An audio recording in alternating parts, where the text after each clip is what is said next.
Shalom, apa kabarnya? Siapa yang merasakan kasih yang sejati? Siapa yang tahu bahwa Tuhan mengasihi kita? Amin, amin. Saya ingin baca sekali lagi yuk. Yesaya pasal 49 ayat 15 dan 16. Tapi sebelum kita baca ayat itu, saya ingin berkata bahwa pencarian kita akan kasih nggak akan pernah kita jumpai, nggak akan pernah kita bisa temui di dalam dunia. Kasih yang sejati itu baru kita bisa rasakan ketika orang tersebut menerima kasih yang dari Tuhan dan mengasihi dengan kasihnya Tuhan. Karena kasih yang sejati nggak akan pernah kita dapatkan dari dunia. Kasih yang kita dapatkan dari dunia adalah kasih yang bersyarat.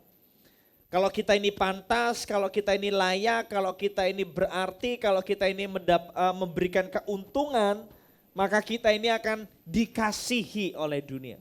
Tapi itu bukan kasih yang dari Tuhan. Kasih yang dari Tuhan itu sama sekali tidak bersyarat.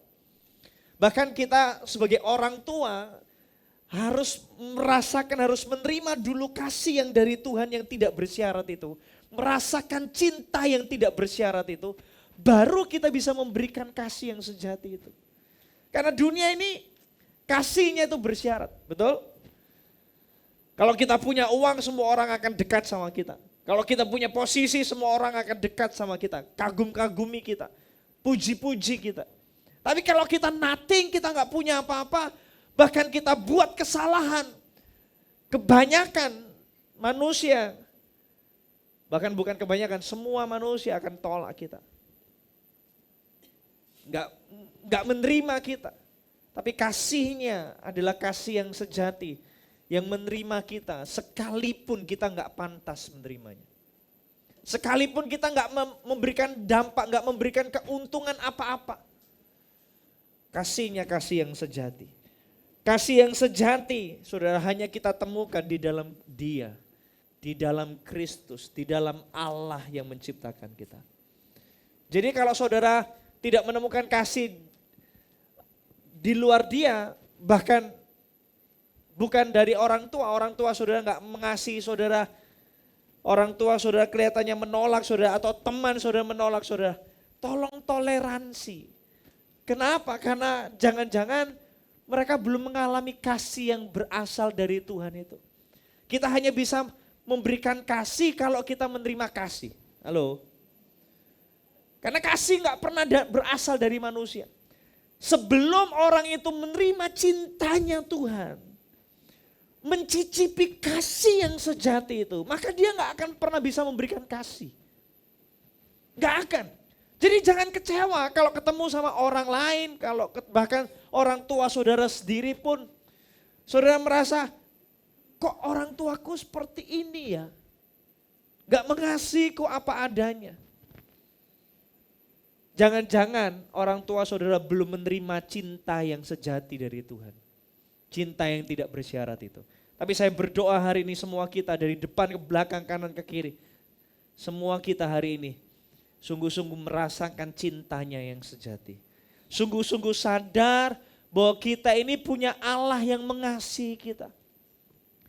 Saudara perlu tahu bahwa inti kekristenan kita itu bukan agama, inti kekristenan kita adalah Allah yang turun menjadi manusia, mati di atas kayu salib buat kita untuk berkata, I love you, aku mengasihimu, bahkan melampaui yang kamu bisa bayangkan.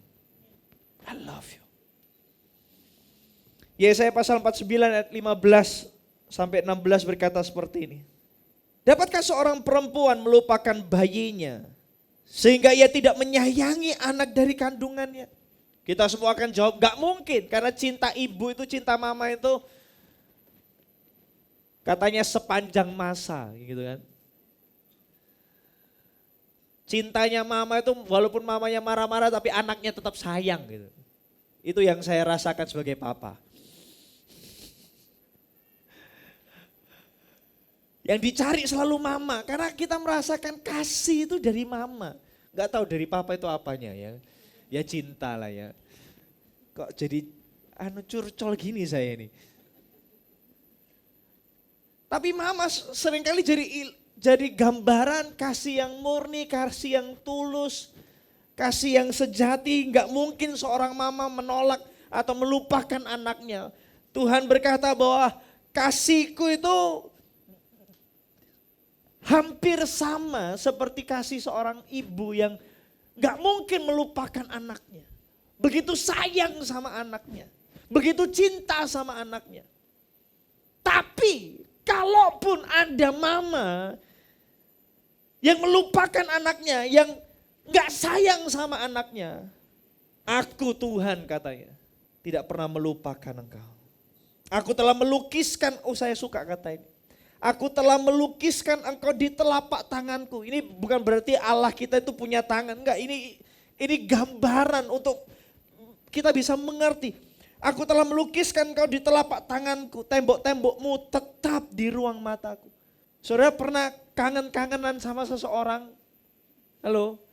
Saudara pernah kangen-kangenan sama seseorang dan kalau orang itu beri sesuatu, entah itu sapu tangan, entah itu mawar, entah itu apapun.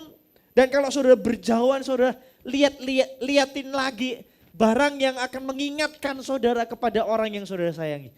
Tuhan itu romantisnya, kasihnya yang begitu besar tuh sampai di level itu saudara. Masa? Iya beneran. Karena Tuhan berkata, aku melukiskanmu di telapak tanganku. Supaya ketika aku lihat, aku merasakan kedekatan, keintiman. Aku bisa mengingatmu, memenuhi pikiranku denganmu. Bayangkan Allah yang menciptakan langit dan bumi ini sungguh-sungguh mencintai kita. Bahkan dia berkata kita ini ada di pikirannya. Kita ini ada di hatinya. Dia terngiang-ngiang tentang kita sepanjang masa. Saudara. Bukankah itu luar biasa? Coba lihat kanan kirinya, seganteng dan secantik kamu. Ya supaya gak ada yang negatif di rumah Tuhan gitu kan. Kalau dulu kan model gini ya. Coba lihat kanan kirinya ngomong sama mereka, seganteng dan secantik kamu ini Tuhan mengingatmu. Tuhan mengingatmu. Kita ada di pikirannya Tuhan. Kita ada di hatinya Tuhan. Dia begitu cinta sama kita. Hari ini saya kalau bisa ngomong sampai ekstrim itu, percaya, sadar betul. Tuhan sayang sama kamu. Tuhan cinta sama kamu. Model kayak aku ini kok, iya. Tuhan cinta sama kamu. Bahkan dia berkata kamu itu ada di pikiranku. Gak bisa terhapus dari pikiranku. Gak bisa terhapus dari hatiku. Karena kamu itu ada di hatiku kata Tuhan.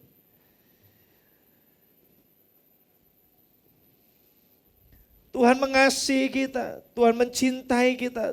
Kita ada di pikirannya, kita ada di hatinya. Bahkan melampaui semua pengetahuan kita, melampaui semua perasaan kita. Kasihnya itu, kasih yang begitu besar buat kita. Pertanyaannya hari ini,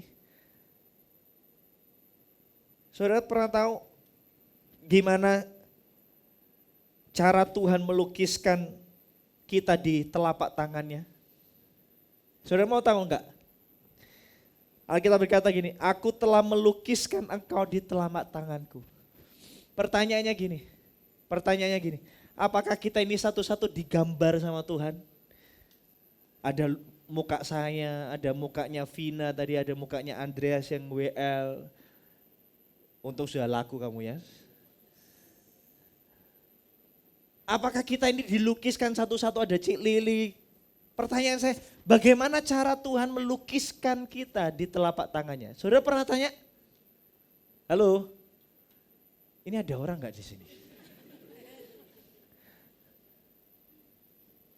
Dan saya mau jelaskan bagaimana caranya Tuhan melukiskan kita di telapak tangannya. Dan saya mau jelaskan itu dengan sebuah cerita. Di Yohanes pasal 8 ayat 2 sampai 11. Come on. Yohanes 8 ayat 2 sampai 11. Pagi-pagi benar ia berada lagi di bait Allah dan seluruh rakyat datang kepadanya. Ia duduk dan mengajar mereka. Maka ahli-ahli Taurat dan orang-orang Farisi membawa kepadanya seorang perempuan yang kedapatan berbuat zina. Mereka menempatkan perempuan itu di tengah-tengah, lalu berkata kepada Yesus, "Rabi, perempuan ini tertangkap basah ketika ia sedang berbuat zina. Musa dalam hukum Taurat memerintahkan kita untuk melempari perempuan-perempuan yang demikian. Apakah pendapatmu tentang hal itu?" Mereka mengatakan itu untuk mencobai dia, supaya mereka memperoleh sesuatu untuk menyalahkannya. Tetapi Yesus membungkuk lalu menulis dengan jarinya di tanah. Dan ketika mereka terus-menerus bertanya kepadanya, ia pun bangkit berdiri lalu berkata kepada mereka, "Barang siapa di antara kamu tidak berdosa, hendaklah ia yang pertama melemparkan batu itu kepada perempuan itu." Lalu ia membungkuk pula dan menulis di tanah. Tetapi setelah mereka mendengar perkataan itu, pergilah mereka seorang demi seorang, mulai dari yang tertua. Akhirnya tinggallah Yesus seorang diri dengan perempuan itu yang tetap di tempatnya. Lalu Yesus bangkit berdiri dan berkata kepadanya, "Hai perempuan, di manakah mereka? Tidak adakah seseorang yang menghukum engkau?" Jawabnya, "Tidak ada Tuhan." Lalu kata Yesus, "Aku pun tidak menghukum engkau. Pergilah dan jangan berbuat dosa lagi mulai dari sekarang." Saya minta waktu kita baca ayat ini, kisah ini jangan baca cuma sekedar informasi. Coba bayangkan apa yang terjadi sama wanita ini. Alkitab cerita wanita ini tertangkap basah berbuat zina. Dia diseret oleh ahli-ahli Taurat dan orang-orang Farisi. Orang-orang yang merasa dirinya pantas, orang-orang yang merasa dirinya baik, orang-orang yang agamawi, orang-orang yang suka menghakimi, diseret. Wanita ini tahu betul waktu dia diseret, dibawa. Mungkin dia sudah sempat dipukuli, diludahi. Coba bayangkan apa yang dirasakan dan dialami oleh wanita ini. Ada rasa malu di situ. Ada rasa frustasi di situ, ada rasa putus asa di situ, ada rasa sedih di situ, ada rasa marah di situ. Semua perasaan negatif hari itu berkecimpung di hatinya dia. Campur aduk dia. Dia tahu waktu dia diseret di situ, dia tahu hidupnya sudah habis. Dia tahu hidupnya sudah akan berakhir sebentar lagi. Hopeless, gak ada lagi harapan. Gak mungkin dia bisa lolos saat ini. Belum lagi dia harus gak berani menatap mata seluruh orang-orang yang ada di sampingnya. Dia mungkin tersungkur begitu rupa. Saya gak bisa mengekspresikan bagaimana tersungkur, nanti lucu ya kan. Dia mungkin tersungkur dengan matanya yang menunduk. Dia gak berani melihat mata sekelilingnya. Karena dia tahu dia orang berdosa. Dia kedapatan sebagai penjinah yang ketahuan. Bagaimana malunya itu. Kalaupun gak mati saudara. Malunya itu luar biasa. Ditambah lagi dia tahu dia akan mati. Karena menurut hukum Musa, menurut hukum Taurat, wanita yang kedapatan berbuat zina itu harus dilempari sampai mati. Dan sebenarnya ayat kisah ini gak adil. Bukan Alkitabnya yang gak adil, kisah ini gak adil. Kenapa? Karena namanya berbuat zina itu pasti ada lawannya, pasti ada gandengannya. Gandengannya gak ketangkep. Jangan-jangan yang ahli Taurat dan orang-orang Farisi itu. Jangan-jangan, karena zaman itu gak ada CCTV kan. Jadi orang yang nyeret itu orang yang kemarin berzina sama dia itu. Dan diseret begitu rupa. Maka sebelum saya lanjut, dengar ini Bebek. Kasih yang sejati dari Tuhan tidak akan bisa dialami oleh orang yang agamawi. Kasih yang sejati dari Tuhan tidak bisa dialami oleh orang yang agamawi. Siapa orang yang agamawi itu? Orang yang agamawi itu bukan STH, MTH, DTH, bukan. Banyak orang berpikir orang yang agamawi itu selalu diidentikan dengan orang yang punya pengetahuan banyak tentang Alkitab. Salah satunya mungkin iya. Tapi bukan karena pengetahuan orang itu jadi agamawi? Orang itu jadi agamawi karena dia merasa dirinya dengan apa yang dia punya, dia merasa dirinya lebih baik dari orang lain dan bisa punya hak untuk menghakimi orang lain. Itu agamawi. Jadi entah itu pengalaman, entah itu pengetahuan, segala sesuatu yang membuat saudara merasa diri lebih baik, lebih rohani dari orang lain. Halo? Lebih pantas dari orang lain. Semua itu akan menghalangi saudara merasakan dan menerima kasih yang sejati dari Tuhan. Kasih karunia itu bukan untuk orang agamawi. Saudara nangkap maksud saya? Jadi ahli-ahli Taurat dan orang-orang Farisi ini tidak pernah menerima kasih yang dari Tuhan karena mereka tidak pernah ada di posisi wanita ini. Tidak pernah merasa ada di posisi wanita ini. Ini kalau saya khotbahin jadi satu sesi lebih lanjut. Makanya Simon orang Farisi yang mengundang Yesus ketika melihat wanita yang kedapatan berbuat zina, yang terkena penzina, datang ke rumahnya dan langsung mengurapi kaki Yesus dengan air matanya dan menyekanya dengan rambutnya, langsung ngomel di hatinya. Dan Yesus kasih ilustrasi, gak usah dijelasan. Tapi poin saya hari ini, agamawi saudara, roh agamawi saudara, tidak akan pernah mengizinkan kita untuk mengalami kasih yang sejati. Jangan pernah merasa diri lebih baik dari orang lain. Jangan pernah merasa diri lebih pantas dari orang lain sehingga kita bisa menghakimi mereka. Orang yang merasakan kasih Tuhan gak akan pernah jadi hakim untuk siapapun. Karena dia tahu dia memang gak pantas. Waktu wanita ini diseret begitu rupa, ahli-ahli Taurat, orang-orang Farisi desak Yesus, apa katamu Yesus? Menurut hukum Musa, wanita yang seperti ini harus dilempari dengan batu sampai mati. Apa katamu? Hari itu Yesus mengalami dilema. Karena kalau dia mengasihi wanita ini dan melepaskan wanita ini, Yesus akan disebut bidat, Yesus akan disebut orang yang melanggar hukum Allah. Karena perintah Tuhan itu adalah dari Allah sendiri. Dan Yesus kalau bilang, gak boleh hukum wanita ini, lepaskan dia, aku mengasihinya. Dia dianggap sebagai pribadi yang tidak datang dari Allah. Karena perintah itu adalah perintah Allah. Allah sudah kasih perintah bahwa ada konsekuensi dari dosa kita. Konsekuensi dari dosa itu gak bisa dihapus atas nama kasih. Halo? Konsekuensi dari dosa itu gak bisa dihapus hanya karena kita mengasihi. Enggak. Dosa tetap dosa.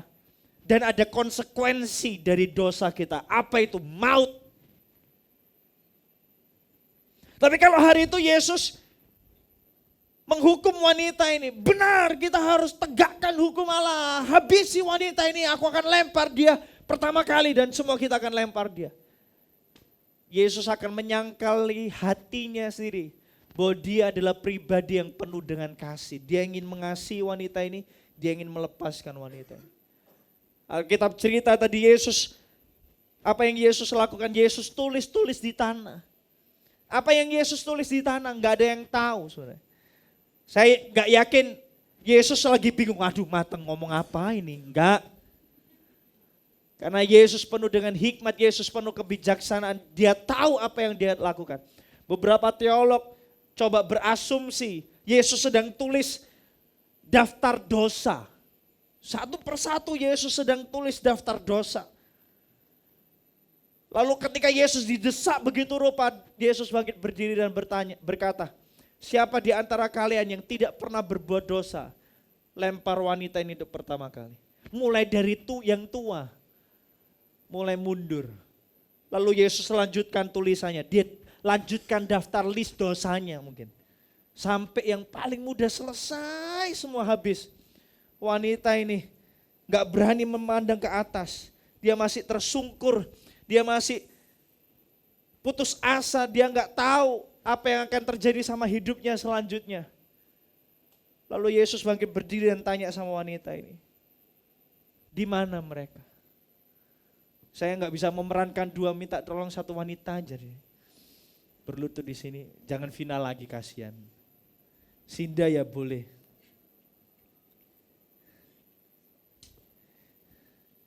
Desperate ya, hopeless.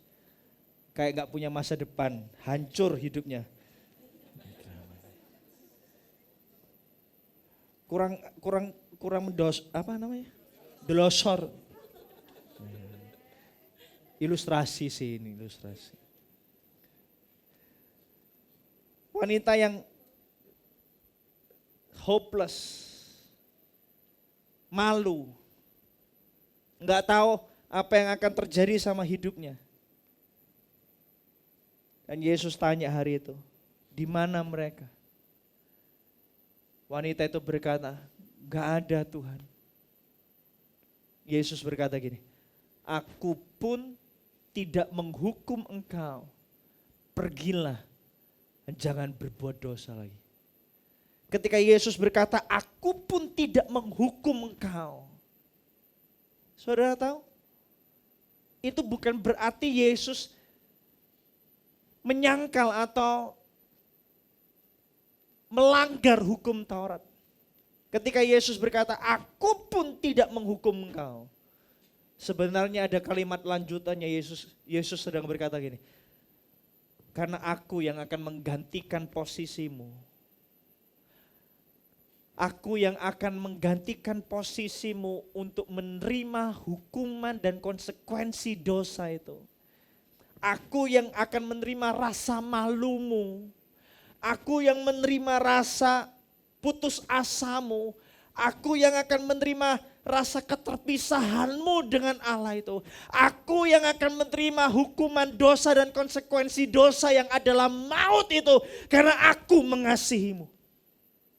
Engkau gak perlu mati karena dosamu, bukan karena konsekuensi dosa itu gak ada. Tapi karena cintaku kepadamu, aku yang akan menggantikanmu. Saya mau saudara bayangkan sungguh-sungguh bahwa kitalah wanita yang berdosa ini. Kita yang diseret-seret oleh seluruh orang dunia, yang mereka seharusnya memang pantas mungkin. Karena mereka lebih baik sama kita, dari kita mungkin. Tapi Tuhan Yesus memberikan cintanya yang sejati. Dia berkata, engkau gak perlu mati karena dosamu. Aku yang akan menggantikanmu. Yesus tidak meniadakan hukuman dosa. Dia menggantikan kita untuk menerima hukuman dosa itu. Itu cintanya yang besar buat kita. Halo. 2 Korintus pasal 5 ayat 21 dikatakan seperti ini. Dia yang tidak mengenal dosa telah dibuatnya menjadi dosa karena kita. Supaya dalam dia kita dibenarkan oleh Allah. Camkan ini betul-betul. Kita yang seharusnya mati oleh dosa, kita yang seharusnya binasa oleh dosa, kita yang seharusnya malu oleh dosa, kita yang seharusnya terpisah dari Allah oleh karena dosa. Gak perlu menanggung konsekuensinya lagi. Karena dia yang tidak mengenal dosa telah dibuatnya menjadi dosa karena kita. Thank you, Sin. Mau lebih panjang lagi kok, kasihan.